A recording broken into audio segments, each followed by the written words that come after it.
দেখো, শ্বশুরবাড়ি সবার সমান হয় না, এটা যেমন সত্যি, তেমন সব শ্বশুরবাড়ি খারাপও হয় না। তবে হ্যাঁ, তোমাকেও কিছু দিতে হবে, তবেই তুমি তাদের থেকে কিছু পাবে।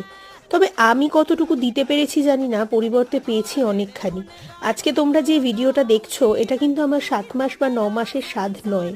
এটা আমার শ্বশুরবাড়ির তরফ থেকে একটা টোকেন অফ লাভ। ছোট্ট বললে খুব ভুল হবে, এটা একেবারেই আমার জন্য আনএক্সপেক্টেড ছিল। আর যাকে দেখছো কেক কাটতে আমার সাথে, সে আমার ছোট্ট দেওর। ননদ, দেওর, সেজো মা, ছোটো মা সকলে মিলে না আমাকে এমন একটা দিন উপহার দিল। আমি জানি না এদের এই ভালোবাসাগুলোকে যত্নে কতদিন আগলে রাখতে পারবো, তবে আমি মনে প্রাণে চেষ্টা করব আগলে রাখার। অনেক কিছু রান্না হয়েছিল, মাছের মাথা দিয়ে মুগ ডাল, সমস্ত রকম ভাজা, বাঁধাকপি, কাতলা মাছ, পমফ্রেট, গলদা চিংড়ি।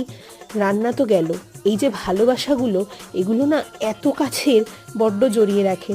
সকলকে ভীষণ ভালোবাসি, চেষ্টা করবো একসাথে থাকতে।